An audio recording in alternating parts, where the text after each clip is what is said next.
नमस्कार फ्रेंड्स, जय माता दी, राधे राधे। आप सभी लोगों का एक नए वीडियो में फिर से बहुत बहुत स्वागत है।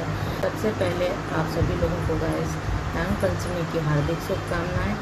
और ये सावन का महीना चल रहा है गाइस, तो यहाँ पर इस महीने तो त्योहारों की धूम रहेगी। परसों थी हरियाली तीज और आज है नाग पंचमी और जल्दी रक्षाबंधन आने वाला है। आप लोगों से कुछ बात करने के लिए आई हूँ यहाँ पर।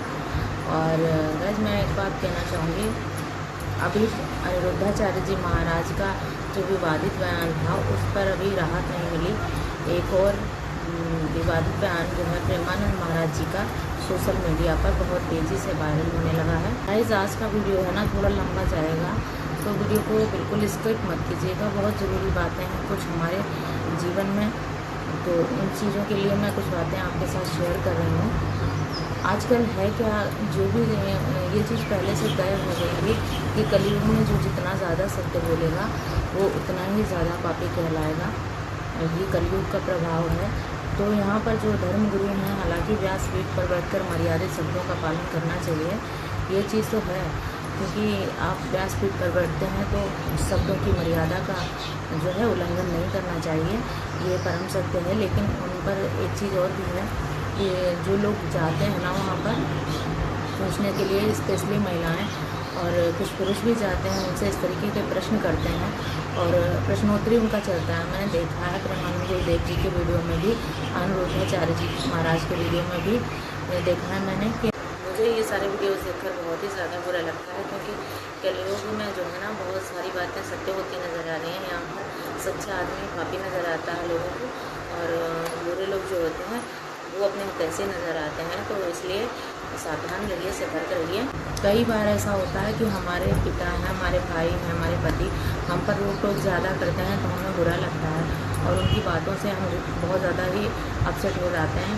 लेकिन उनकी बातें कहीं ना कहीं हमारे भले के लिए होती हैं। कुछ लोग ऐसे होते हैं जो निराधार टॉर्चर करते हैं, चाहे भाई हो, पिता हो या पति। बहुत से लोग ऐसे होते हैं जो बेकसूर इंसान को भी टॉर्चर करते हैं। वो चीज़ें बहुत ज़्यादा गलत होती हैं आज के समाज में, क्योंकि उनके अंदर वो फीलिंग होती है ना कि मैं पुरुष हूँ और मैं पुरुष हूँ और महिलाओं को मैं जूते की नोक पे रखूँगा। वो उनके गलत भाव होते हैं, वही लोग ऐसा करते हैं। बाकी के जो अच्छे लोग होते हैं, कहने का मतलब पिता, भाई, पुत्र भी बड़ा हो जाए तो वो अगर अपनी माता पर किसी प्रकार से रोक टोक करता है तो वो कहीं ना कहीं सही रहता है। थोड़ी देर के लिए बुरा लगता है, लेकिन वो हमारे भले के लिए ही सारी बातें होती हैं, इसलिए हमें दिल से नहीं लगाना चाहिए। तो गाइस आपके बारे में तीखा और कड़वा वही लोग बोलेंगे जो आपसे प्रेम करते हैं, आपका भला सोचते हैं। सिर्फ वही लोग आपके बारे में इस तरीके से बात करेंगे, वरना क्या है, आप चाहें जैसे भी रहिए, आपकी चॉइस समझो, सभी को छूट है, अपनी मर्ज़ी से चलने की आज़ादी से जीने की सभी को अधिकार है। तो जिस मकान की छत नहीं होती है वहाँ के उस मकान में नीचे रहने वाले लोग बरसात से, धूप से और सर्दी से हर तरीके से प्रभावित होते हैं, उनको हर तरीके से नुकसान पहुंचता है। उसी प्रकार होता है कि हमारे जो धर्म गुरु हैं, हमारे प्रेमानंद गुरुदेव जी महाराज हैं, हमारे पिता समान हैं, और गुरुदेव के साथ साथ में हमारे पिता समान हैं। तो अगर कोई हमारे भले के लिए कुछ भी बोलते हैं तो उससे हमारा कोई नुकसान नहीं होगा, और किसी को भी उनकी बातों को दिल से नहीं लगाना चाहिए। वो सिर्फ हमारे भले के लिए ही बोलते हैं जो भी बोलते हैं। आजकल की जनरेशन में ये सारी प्रॉब्लम्स क्रिएट हो रही हैं। जो वो बोलते हैं वो कहीं ना कहीं बहुत ज़्यादा सत्य है, हर सत्य बात से लोगों को मिर्ची लगती है। और बहुत से अच्छे संस्कारी परिवार हैं, वही लोग जाते हैं, उनसे सवाल करते हैं अपने बच्चों को सुधारने के लिए कि हमें क्या करना चाहिए, तब वो रिप्लाई करते हैं, इस तरह के प्रवचन देते हैं। आजकल के बच्चे जो ऐसे वस्त्र धारण करते हैं वो कहीं ना कहीं सही भी है। जीन्स टॉप से दिक्कत नहीं है, सूट सलवार से दिक्कत नहीं है, और भी बहुत सारी ड्रेसेस आती हैं उनसे दिक्कत नहीं है। दिक्कत इस चीज़ से होती है जो कपड़े मतलब बलगर दिखते हैं, भद्दे, जिससे आपका अंग दिखता है, वो चीज़ें सही नहीं रहती हैं। कुछ वस्त्रों में ना बहुत ही ज़्यादा भद्दा फील होता है। मैं महिला होकर भी मुझे देखते हुए अच्छा नहीं लगता उन चीज़ों में। तो बाहर के लोग क्या है ना, घर में बड़ा भाई हो या पिताजी हो तो वो भी ये चीज़ लाइक नहीं करते ना कि आप इस तरीके से कपड़े धारण करके बाहर निकलो। तो धर्मगुरु हैं हमारे प्रेमानंद महाराज जी हैं, उनको भी नहीं अच्छा लगता होगा तो वो बोल देते हैं सारे में। जिस प्रकार पिता के वचनों से कभी पुत्री की हानि नहीं हो सकती ना, मान हानि नहीं होती। कभी पिता डांटते तो उसी प्रकार से प्रेमानंद गुरुदेव महाराज जो हैं वो बुजुर्ग हैं काफ़ी, तो उनके वचनों से किसी को भी ज़्यादा दुखी होने की आवश्यकता नहीं है, क्योंकि वो भी बुजुर्ग हैं।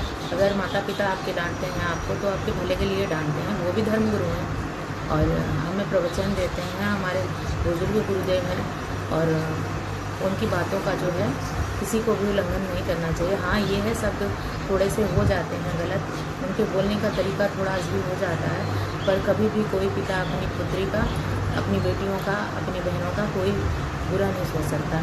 तो मैं यही बात बोलना चाहूँगी कि आप लोग भी इस चीज़ को माइंड ना करें।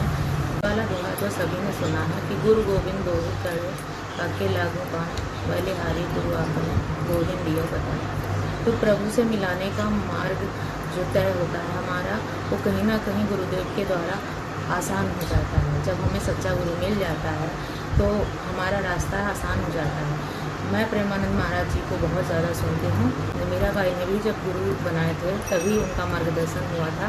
भक्ति मार्ग पर वो पहले से भी चल रही थी, लेकिन जब गुरु से उनका मिलन हुआ तो उनका रास्ता जो है और ज़्यादा आसान हो गया। तो गुरु तो बहुत ज़रूरी है जीवन में बनाना, और लेकिन हाँ, उसके लिए ये आपको तय करना है आपका दिल किसको बोल रहा है कि गुरु बनाए, क्योंकि ये चीज़ जो है बहुत ही ज़्यादा मायने रखती है कि आप सेटिस्फाइड हों तभी गुरु बनाएं। और ऐसे वैसे किसी को गुरु नहीं मान बैठे। पहले आसाराम बाबू जी को लोगों ने गुरु मान रखा था। महिलाएं, स्पेशली महिलाएं जो आज महिलाएं विरोध कर रही हैं, संतों कथावाचकों का विरोध करती हुई नज़र आ रही हैं, प्रेमानंद महाराज जी का विरोध करती हुई नज़र आ रही हैं, उनके बारे में मैं यही बोलना चाहूँगी। तब वो महिलाएं कहाँ थीं जब आसाराम बापू जी को भगवान समझकर पूज रही थी, बाबा राम रहीम को भगवान समझकर पूज रही थी।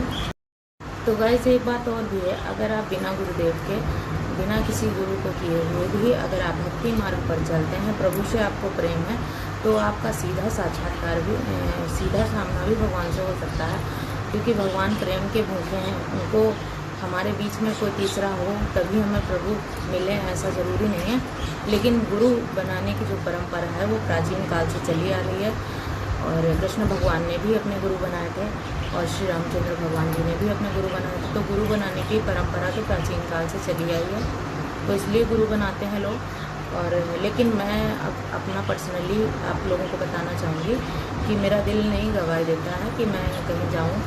मुझे अभी तक नहीं लगा कि मैं किसी को गुरु बनाऊँ। मैं भी भक्ति मार्ग पर चलती हूँ, प्रभु से काफ़ी ज़्यादा स्नेह, और कैसा हो हमारा गुरु ये चीज़ें आप स्वयं तय करेंगे। तो इसलिए यहीं पर हम अपने इस वीडियो को एंड करते हैं। तो गाइज़ यहीं पर हम अपने इस वीडियो को एंड करते हैं। हमारी अगर बातें आप लोगों को अच्छी लगें तो प्लीज़ कमेंट करके अपनी राय